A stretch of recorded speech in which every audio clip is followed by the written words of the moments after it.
God used to show us that he loves us. That should be a quote. Because, I mean, the fact that they don't have to speak, but you feel their love, that is a different level of love.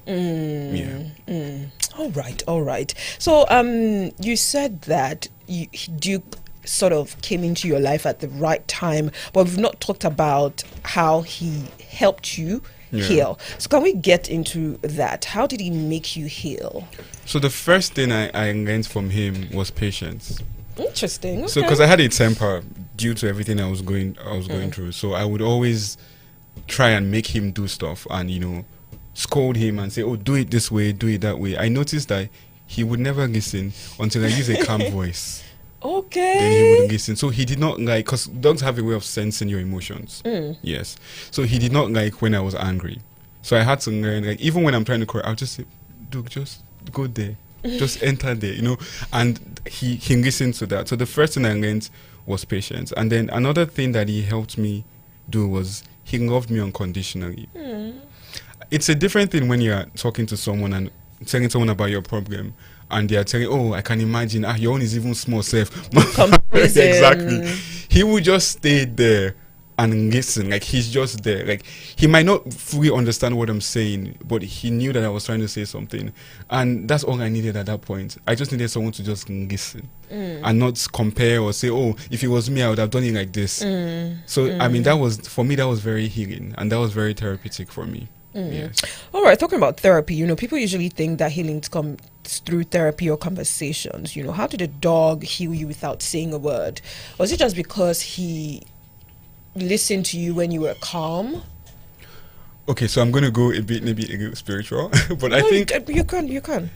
I think love is the greatest weapon of all, and we underestimate the power of love. So they say love is the greatest gift of all, but you are saying it's the greatest weapon. Yes. Okay. It's so powerful, and even as a Christian or as a believer, that's the foundation of being a Christian. The fact that Jesus loved us so much to die for us on the cross. And that is the power that we exhibit when we call Jesus' name. We key into that love, that the sacrifice that he paid. So what love can do cannot be measured. Duke healed me through love. Now, what is the love? Just being there, listening to me. No matter how bad my day is, when I come home, he's excited to see me. I mean, I think that feeling of when your dog is wagging his tail and running to you, you feel like the most important person in the world.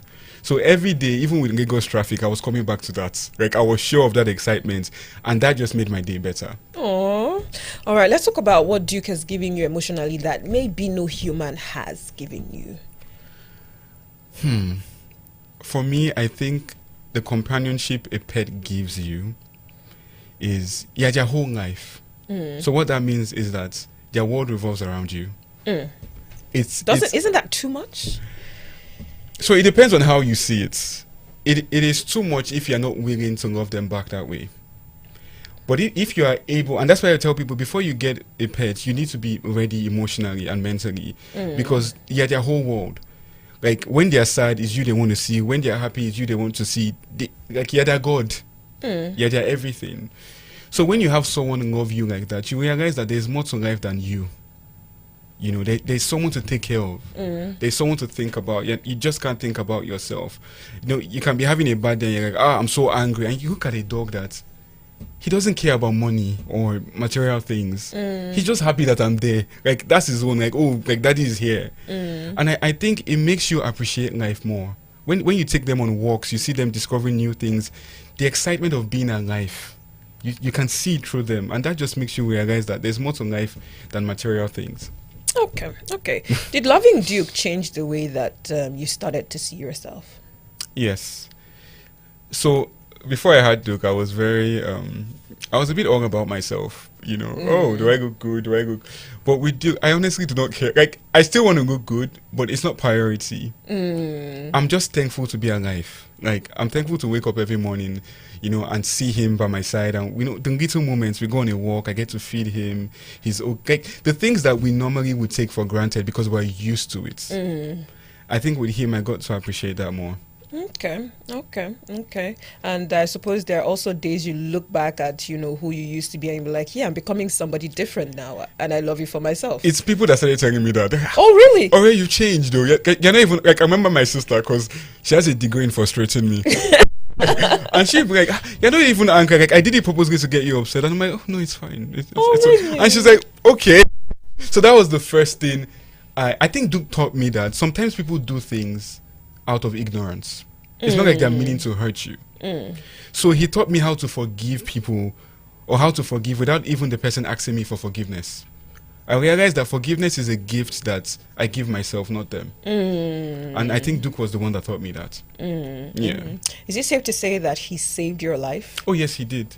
I mean, because that night, if he didn't come scratching on the door, like physically, he actually saved my life, because he distracted me from doing that. And then emotionally, he did. Yeah. All right. So why do you think that a lot of people dismiss the maybe emotional bond between an animal and a human? You know, personally, I have friends who have, you know, dogs. But sometimes I don't quite understand it. I'm not there are people that dismiss it, and there are some people that, okay, maybe they're accepting of it, but they do not necessarily get why it should be that deep. I think one issue we have as human beings is that we try to understand everything. Okay. And we're not meant to. Some things in life, you just go with it as it happens. You can't really define everything. And even the Bible tells us, like, have faith. That's why the Bible is very key on faith, because we try to understand how it works. How come you can understand me? Why is 1 + 1 2? Everything has to be explained. There has to be an explanation to everything. But you honestly cannot explain love. And that's why when I see people that love their pets, no offense, but you must be very smart to understand that kind of love. It's on a deeper level. Yeah. Okay. Now, you, as I mentioned, you and Duke are, you know, big online. So let's talk about some of the misconceptions that people have about you, your dog, your content, and everything that has to do with you and Duke. People, first of all, a lot of Nigerians feel like I need a girlfriend. And it is so funny. And I'm like, why does me loving my dog have to do with me needing a girlfriend? And do you know why? Because a lot of Nigerian men look at girls just for companionship. They've objectified what a woman stands for. It's just, they're just for companion. But for me, it's definitely beyond. Me loving my dog doesn't mean I'm lonely. Doesn't mean, oh, it's because he doesn't have a girlfriend. Even when I get married, I would love him the same way. It changes nothing. And a lot of people feel like, you need a child. Maybe when you have a child, you stop loving this dog this way. But no, even when I have a child, I would still love Duke the same way. Okay, so if you had a girlfriend now and she's like, you know what, I don't like dogs, and you no, really, really you like this girl. I can't like her. I can't. You can't even reach that level. You can't.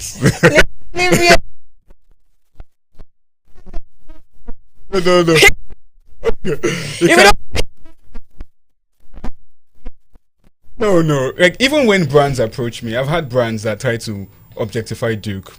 In what way? They'll say, you can just put him in an Uber and send him. So, because before I work with a brand, if the photo shoot is like really far away, I'm like, he gets car sick. So can we shoot from the house? And he's just a dog now, he'll be okay. You tell me that, I cannot work with you. Okay, thank you. I've actually refunded a brand before, just because of how they spoke about him. Because I don't want to get on set. He doesn't know where we're going to. He's just trusting me. Yeah. I don't want to get on set and he's treated a certain way. That would just make me feel worse. Yes. So I cannot date. Like, I've turned out. All right. So, have you been judged openly for the way that you maybe love Duke? I mean, we've talked about social media and strangers, people we do not really know. So, maybe family members now. Let me bring it home. So, when I first got Duke, I remember telling my mom, you have a grandson now. And she's like, what? No, that cannot be my African mother. And she started saying, God forbid, this, that. But I think later on, she saw what was going on, and now she calls every other day. How is my grandson? I'm like, he's fine, he's okay. And she's always sending things to him, and so my mom at first did not understand. Okay, so to people that say, but it's just a dog, just like the agency that you said reached out to you, what do you have to say to them? What do you wish that they understood? He is not just a dog. When someone loves a living being, you can't put just in front of that thing because of the love that the person has for that thing. You have to respect the love I have for Duke, even if you do not understand it. All I want you to do is respect it. You know, to you he's just a dog, but maybe because you've not experienced that kind of love before. But even if you've not experienced it, I still have a right to love him how I want to love him. Okay. Let's get into, loneliness and companionship and, being vulnerable. Do you think that that is something that is not talked about enough, especially with men? Yes. So I was having a conversation with someone yesterday, and the person was like, "Oh, like when your girlfriend broke up, your ex-girlfriend broke up with you, did you cry?" And I'm like, "Yeah." And he's like, "Why would a man cry for a woman?" I'm like, what's wrong with me crying? Like, I felt bad and I cried and I moved on. I said, no, men don't cry, we break hearts. I'm like, wow. Okay. So it's a mentality it's a fundamental mentality that we grew up with. Men do not cry, which is quite sad. But I feel like it takes a real level of masculinity to cry and clean your eyes and get up from it and move on. It's not, being vulnerable is not a bad thing if you channel it properly. Yeah. All right. So would you say companionship, is just as strong or as solid, as powerful as therapy? Yes, therapy is actually a form of companionship. Why do people pay someone to listen to them talk? It's because we have nobody. Because if I want to talk to you, for example, and I tell you, I had a long day, you only, if I tell you about my own day,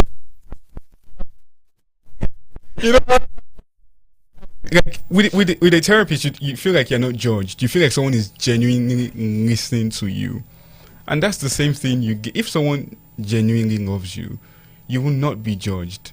That's why there's this saying, they'll say, it's a safe space. No, a free how do they even say it? No judgment zone. Yeah, that kind of thing. So people pay so someone can listen to them and not judge them. That's to tell you how broken this society is. But some people are like, I beg, the therapists are just about their money. How will I pay somebody to be with a notepad and then I'm just talking and talking and talking and talking and talking? So what do you have to say to, men especially, both men and women, but men especially, who are not open to therapy? Because a lot of men are going through a lot. And you see this thing now, you see how you've been scarred, and you might not even want to take a chance on any other person because somebody you've tried to talk about yourself and the person it now felt like a competition because the person was talking about themselves. So what would you have to say to men that do not even want to hear anything about therapy? Maybe they've been scarred along the line and they're like, what, I'm in this world on my own and I gotta do things on my own, and they're just keeping things inside and internalizing things. They do not bring it out and it's just pent up there. And you spoke about the anger. Sometimes you're wondering why this person is so angry and you don't understand that they're bottling things up and they have a lot going on. I mean, what I would say is, for the men especially, the world might not know this, but in your quiet time, I'm sure you reflect and you think about the kind of person that you are. Can you look at yourself in the mirror and say, I want my son to be like me? That's deep. Like it. If you cannot say that, then you need help. And needing help is not a bad thing. It's really not. You need to think about, you're breaking cycles. Because if our fathers got therapy, I'm sure a lot of situations would have been better now. Mental health is really important. I feel like it's the fundamental of everything. So if you need help, it's not a crime to cry out for help. I think it shows how strong you are. And you can take baby steps. You can be like watching therapy videos on TikTok, on social media. Don't rush it till you're like ready enough to open up to someone. But start it. Start the process. Tell yourself the truth. Do you look at yourself and say, no, I don't like who I am. When people see me, the way they are scared of me, I do not like it. If you need help, it's not a bad thing. We all need help. I like that. I like that thought process, especially what you said. Think about your son. Would you want your son to be like you and all of that? Okay, so if you could describe the man that you were when you first, met him and the man that you are today, what would, Doggo say that, has changed? I'm sure he would say, Daddy used to be very angry. I'm very impatient. But now, sometimes I see him like, he would do stuff and look at me and expect a reaction. I'm like, Okay. you spoilt it. It's okay. You'll be fine. So I think he would say, like, I'm very patient now and I'm very understanding. And I try to see things. Another thing Duke taught me, I need to emphasize on this. I've started to see life from people's perspective. Lovely. It takes a lot for me to get angry nowadays, because even if you do something wrong, I'm just like, maybe she's having a bad day. Maybe she doesn't even know what she did. And I would never even argue. I'll just say, you know what, it's fine. Because sometimes you realize that people are actually just going through a lot. Like, they don't even know. So I started to see life from other people's perspective. And honestly, that really helped me. It helped my BP a lot. It really did. Because even when you're driving in Lagos and someone drives crazy, sometimes you want to be angry. Road rage. Yeah, and you can just be, maybe he's rushing somewhere. Maybe it's an emergency. I don't know what he's going through. Honestly, by the time you think about it, you just be calm. The other day, a woman bashed my car, and of course, I came down to check it, and she probably thought I wanted to shout at her, and she became very defensive. I'm a woman. I could tell she had had something, and I just said, "Ma, it's okay." And she was shocked. And she was just looking. I'm like, "No, you can go back into your car. It's fine. I understand." And she was like, "Thank you." I love it. Because she me to be angry, Yeah. but then there's more to. I feel like this life is so short that we can't spend our time being angry. We can't. The devil wants us to be angry, but we shouldn't let him be. Love it. Yeah. All right, let's talk about the greatest lesson that Duke has taught you, especially about love. Forgiveness. Okay. Forgiveness. I think there are things that I have done to Duke when I was potty training him that I look back and I'm like, how did this dog forgive me? Like, sometimes I'll be angry with him and I'm like, yeah, I'm just going to lock you in my room and not talk to you. I didn't know better then. And I will open the door and he's excited to see me. Me that I just locked you. He still wants to jump on me. I'm like... Then one day I sat down and I was going through my Bible and I realized that that's how God loves us. We make silly mistakes. We lose faith. Sometimes say, God, where are you? Meanwhile, he's working on the bigger plan for us. And he always forgives us. And I think that is the greatest love of all. The fact that even when Jesus was dying, he asked God to forgive us still. I think that is the greatest lesson I have learned from Duke. Forgiveness.